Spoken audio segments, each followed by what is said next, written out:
guys, how's it going? It's your girl Evie Cisco's.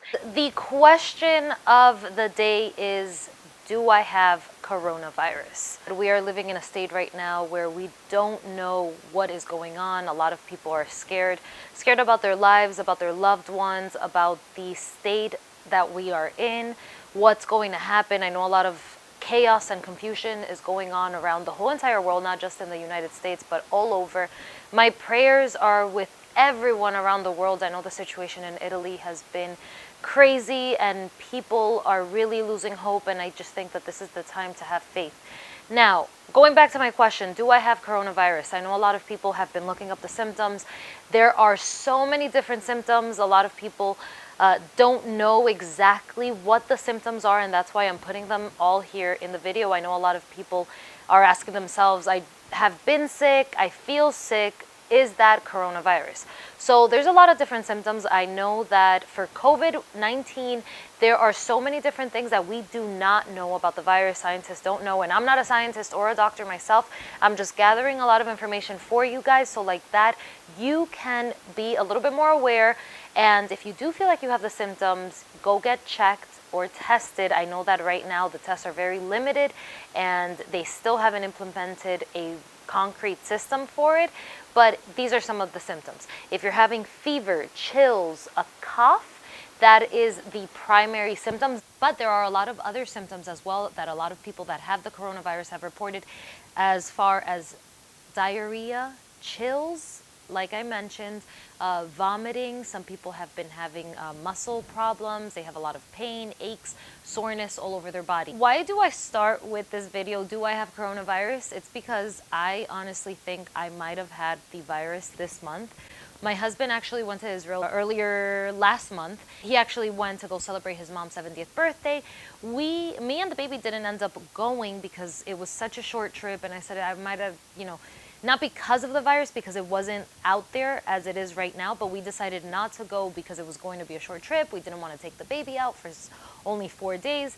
So when he got back, he was actually really, really sick. He had aches all over his body. He had a fever. He had an ear infection, a throat infection. He came back with like no voice. I had never seen him like that. He had never seen himself like that. And literally that same night, I came down with the same exact symptoms. It was like he got here from the airport. I picked him up, and that same night I started feeling weird. My throat was feeling really weird and scratchy. The next day I woke up, I couldn't open my eyes. I ended up having an eye infection, an ear infection, which lasted a few weeks, because that was about 3 weeks ago. I've still had some issues with my ear. 3 weeks ago when I went to the doctor after this happened, there was no coronavirus really update, and they were not checking for that, so I was not checked for that. I ended up getting checked and tested positive for strep throat. I haven't had strep throat since I was a little kid. And shortly after, we ended up going on our trip to Colombia, which was a trip we had planned for a few months. And while I was there, I ended up getting what I thought was food poisoning. And now that I'm looking at the symptoms, and this is all in a matter of 3 weeks, I ended up getting really, really, really bad chills one night, fever, and it wasn't like a really high fever. It was like 100, 101. It didn't get higher than that, but it was the whole entire night. I had vomiting, and I did have diarrhea. Now, this whole entire time, I was like, it must have been something I ate, maybe something, wasn't sitting well on my stomach. But what was really, really strange is that this was the day before we got back to America. The day after, our babysitter, we had a babysitter helping us out with the baby, she told me that she had come down with the same symptoms. She had diarrhea, vomiting, chills, and fever. And that's when I was like, wait a minute. We did not eat at the same place. She didn't eat the food that I ate, because that night we ended up going out as a family and she didn't come with us. And what I ate, she didn't have. So how did she end up getting sick the same way I did? And that's when I started looking at the symptoms and seeing that some of the symptoms, the COVID-19 actually has some gastrointestinal issues that people have experienced. So with that being said, that's why it's so important to isolate yourselves, because, for example, I don't know if I've had the coronavirus. I don't know if you know, if I can spread it to other people. And yes, I'm a healthy, you know, young, I work out, I drink my vitamins, I'm really proactive about my health. But that doesn't mean that you can be a carrier. And even though you might have mild symptoms, it could go on to someone else. And I don't know if you guys can hear, I'm still a little like congested. You can still pass it on to someone else. And that's why it's so important to isolate yourselves and quarantine yourself, so like that the spread of the virus doesn't go as, you know, it doesn't keep on spreading. You know, by one person you can limit the virus and you can stop it. You know, they say that this is an epidemic that might last a couple of months. President Trump just came out yesterday saying that this might go on until July. So we do really have to be careful. We don't want what is happening, you know, in Italy. Unfortunately, a lot of people have been dying, and a lot of elderly people, people with pre-existing conditions have been dying.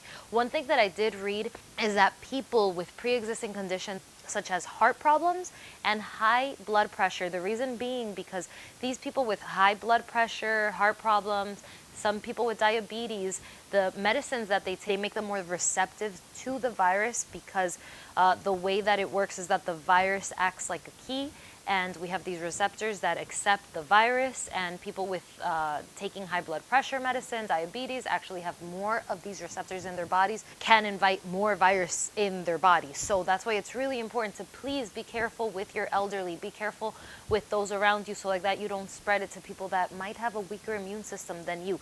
So with that being said, what are some preventative measures that you can take to be healthier, so like that if you do get the virus, it's mild and it's not as bad as you know, as it is? So a couple of things: vitamin C, stock up on vitamin C to boost your immune system. Zinc is another one that's very, very good for your body. Lysine. So lysine is a vitamin that a lot of people take. It's antiviral. People that get cold sores, any type of viruses, they take the lysine, and a cold sore is an actual virus as well. So if you're taking lysine, it's also really good to build up your antibodies and for your immune system. So those are a few of the vitamins that you can take. Another thing that I was reading that is a really good too to take is licorice tea. I know licorice, I'm one of them that does not like licorice, but licorice is really good for your immune system. It's antiviral, antibacterial. So if you do or can get your hands on some licorice tea, I would highly recommend it.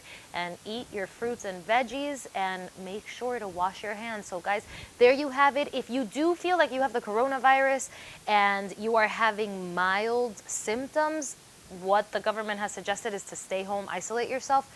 And then if you are really, you know, if you're really sick, of course, go to the hospital. The tests still aren't as easily available as we wish they were for people to get tested. But honestly, I'm the type of person that I've had these weird symptoms all month long, and I'm just staying indoors. I don't want to go outside to, if I possibly do have it, contaminate more people. So guys, there you have it. If you like my video, make sure to like the button below, subscribe to my channel, and I'll be, you know, informing you guys of all the information that's out there. So until next time.